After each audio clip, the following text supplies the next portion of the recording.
qué pasó en las elecciones de El Salvador? Se imaginó que Nuevas Ideas y gana, tendría la mayoría de 56 votos y con PCN-PDC logra 63 votos. Bueno, era el escenario más probable cuando uno revisaba las encuestas de que efectivamente el Ejecutivo, a través de las alianzas que iba a tener en la Asamblea Legislativa, iba a tener el control de este órgano de Estado, ¿no? Posiblemente para algunos era una sorpresa considerando el sistema electoral salvadoreño, que para poder tener una mayoría calificada en la Asamblea necesitaba un voto popular muy alto y efectivamente eso sucedió. Creo que por un lado esto es producto de un voto de castigo a los partidos tradicionales, particularmente al FMLN y Arena, pero también es resultado de hechos concretos que la mayor parte de la ciudadanía había vivido. Históricamente la mayor parte de la población había únicamente visto al Estado cuando, por ejemplo, fallecían y tenían que hacer un trámite, o veían al Estado muchas veces de manera de represión, cuando la policía o los soldados golpeaban a alguien. Pero este gobierno, por un lado, logró disminuir los niveles de delincuencia, que esto es un hecho concreto, verificable y que la ciudadanía lo ha percibido. Pero por el otro lado, en el marco de la pandemia, adoptó medidas que para una población que nunca había recibido grandes beneficios de parte del Estado significó un cambio total, ¿no? Por ejemplo, el tema de las transferencias de $300.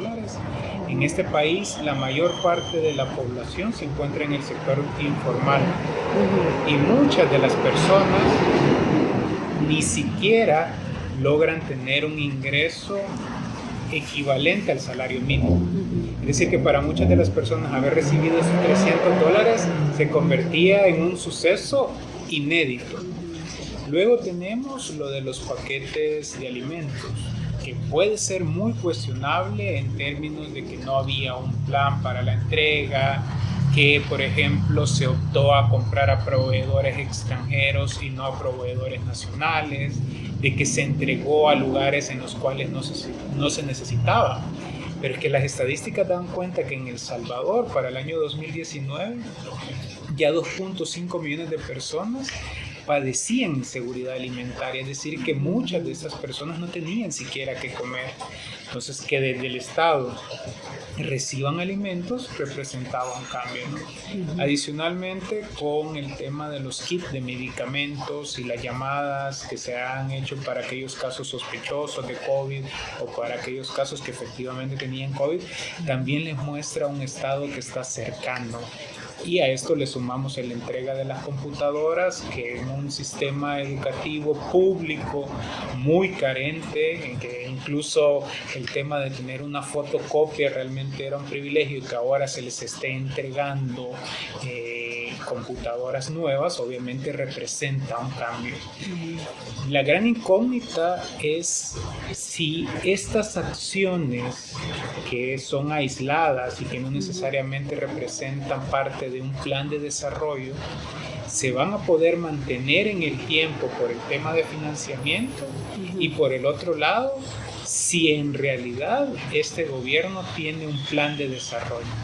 Porque digamos que si bien es cierto, están estas acciones tangibles, concretas, si uno hace un análisis mucho más amplio en cuanto al modelo económico, por ejemplo, es el mismo modelo económico que se ha venido implementando desde hace muchas décadas. ¿Qué hará el presidente con esta mayoría legislativa? ¿Qué caminos ve posibles? Yo creo que hay principalmente dos grandes caminos. Uno es estar a la altura de las expectativas, es decir, que la población le entrega todo el poder y él utiliza ese poder para empezar a resolver los problemas estructurales que por décadas ha venido arrastrando el país y empieza además a cumplir muchas de las promesas que se ha hecho. No debemos de olvidar que aun cuando El Salvador no tiene un plan de gobierno como tal, Sí que se cuenta con el Plan Cocatlán, que es un plan sumamente ambicioso y por lo tanto posiblemente hasta este momento siempre se tenía como excusa que no tenía los votos en la Asamblea Legislativa para acompañar esos proyectos. Ahora pues ya no se tendrá esa excusa, ¿no? Particularmente uno de los ofrecimientos que se hizo fue una reforma fiscal y de hecho en el Plan Cocatlán se señala el pacto fiscal como una política de Estado. Pues ahora no hay ninguna excusa para no poder echar a andar, ¿no? Entonces ese es uno de los grandes escenarios donde puedan, por ejemplo, adoptar medidas en términos de agua, en términos de salud, en términos de educación, en temas de infraestructura. Pero también está el otro camino, que es un camino que lo hemos visto, por cierto, ya en la región centroamericana, que es la vía del autoritarismo, ¿no? Que es decir, yo utilizo este poder no para resolver los problemas de las personas, sino utilizo este poder para protegerme a mí, para proteger a mi grupo y al contrario, lo que hago es empiezo a reprimir cualquier voz que pueda representar algún tipo de oposición hacia el trabajo que estamos haciendo. Nosotros desde el ICEFI apelamos que sea el primer camino, ¿no? Y creemos que en un contexto de una crisis económica que no se nos debe de olvidar, en un contexto de una crisis social donde posiblemente el retroceso en indicadores sociales sea de una década, en una crisis ambiental que el país sigue padeciendo, con este poder que se le ha entregado al presidente, pueda a través del diálogo democrático construir una verdadera agenda de desarrollo que incluso vaya más allá del propio periodo presidencial. ¿Y hay ciertos factores de influencia que vea usted que pueda hacer virar al presidente de un camino a otro? Bueno, por un lado, con este nuevo escenario no hay oposición partidaria. Pero esto significa que cuando se adopten medidas que a la población no le guste, que seguramente las tendrán que adoptar porque es la normalidad cuando se gobierna, la propia ciudadanía es quien tendrá que jugar el rol de oposición.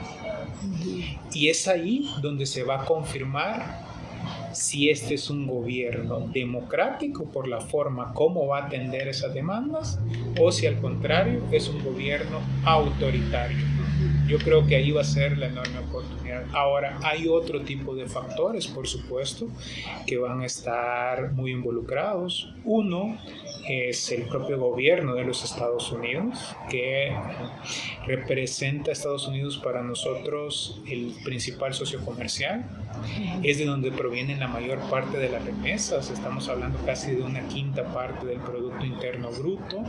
Y adicionalmente es un gobierno que tiene mucha influencia en los organismos multilaterales, ¿no? Y donde se ha establecido principalmente con esta administración que va a haber un plan que es el plan Biden para Centroamérica, donde se disponen $4,000 millones, pero particularmente para El Salvador, Guatemala y Honduras.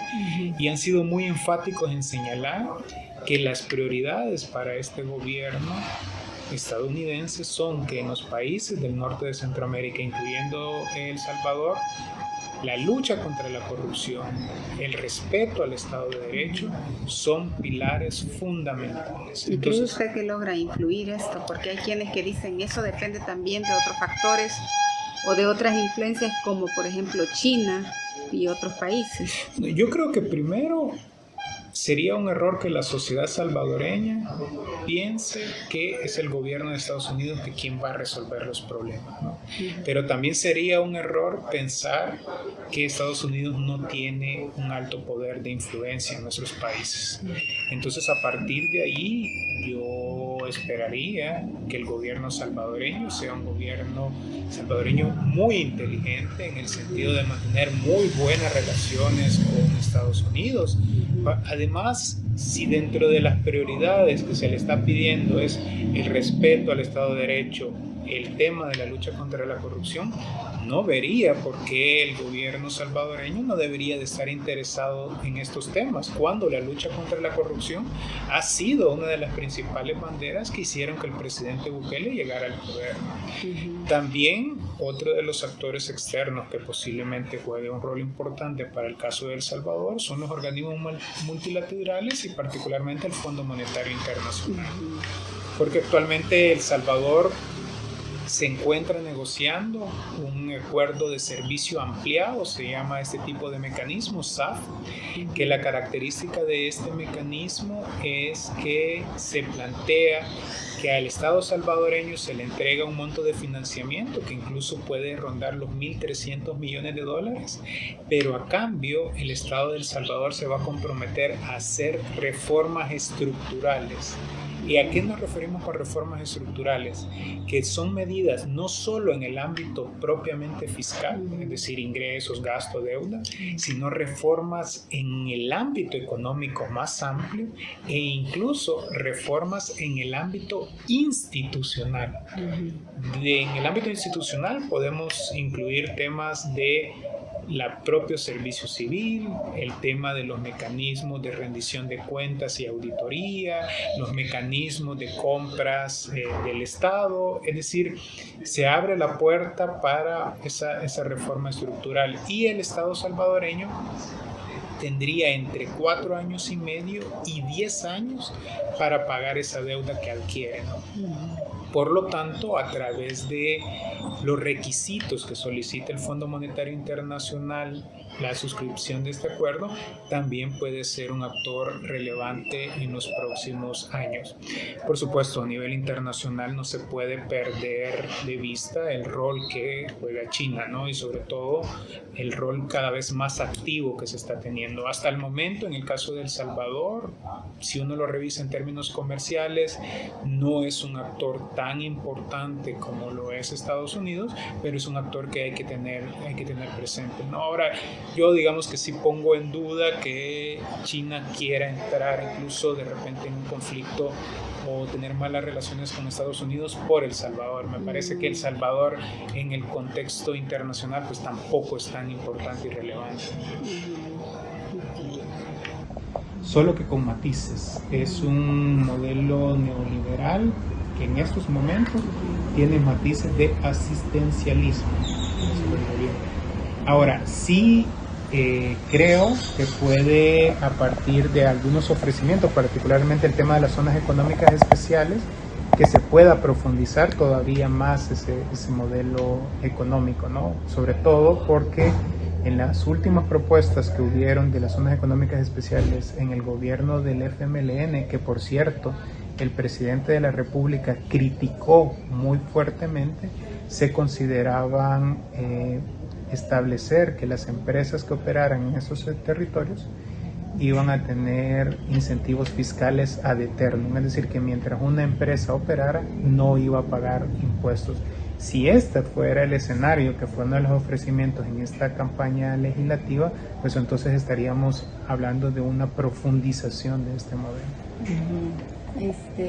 Ahora, que si uno tuviera que caracterizar con una palabra cuál es el rumbo económico de este gobierno, diría incertidumbre. el rumbo es incierto. Incierto.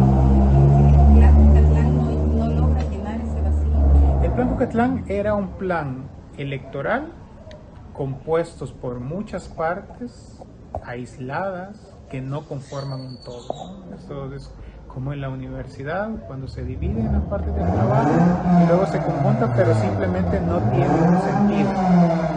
Ahora, el plan Cuscatlán sí establecía metas en términos de crecimiento económico, que para el 2024 se iba a tener crecimiento de por lo menos 5%. Pero no se explicaba cómo se iba a llegar a ese 5%. Una de las características que tiene el plan Cuscatlán son estos megaproyectos, tanto del tren como el tema del aeropuerto, pero nunca se establecían cómo se iban a financiar. Si la estrategia de este gobierno es avanzar hacia un crecimiento económico producto de megaproyectos, uno de los puntos claves es el tema del financiamiento, que hasta ahora no se puede, simplemente echar a andar por la situación fiscal tan crítica que tiene el país. Yo esperaría, por un lado, desde reformas que no necesariamente tienen que ver con ley, pero sí con acciones concretas, ¿no? En cuanto a algunos de los privilegios que se tenían en la Asamblea Legislativa, en cuanto a combustibles, uso de telefonías y demás, y que ese tipo de aspectos se redujeran y se eliminaran, ¿no? Que las personas que entraran como asesores realmente son personas que tengan la capacidad necesaria y adecuada para poderlo hacer, que toda la información que se genere en la Asamblea Legislativa interna sea una información que sea pública. En cuanto a las decisiones que ya tendrán que tomar como legislatura, uno de los aspectos fundamentales va a ser en el ámbito fiscal, ¿no? Por ejemplo, si hay un acuerdo con el Fondo Monetario Internacional, es la próxima legislatura quien lo tiene que avalar. Posiblemente también va a ser la próxima legislatura quien tenga que aprobar una reestructuración de la deuda, es decir, hacer un rollover, que es pasar deuda de corto a largo plazo, porque en 2021 se vencen $2.000 millones, de los cuales en el presupuesto no quedó incorporado ningún centavo. Sin embargo, sería un error si la nueva legislatura únicamente se concentra en aprobar deuda sin asegurar de que el país tenga una hoja de ruta en el ámbito fiscal donde se establezcan otro tipo de medidas que vaya más allá del financiamiento, porque desde que inició este gobierno el principal instrumento que ha utilizado es el endeudamiento público. Sin embargo, dado los niveles que tiene, es insostenible seguirlo haciendo en el tiempo.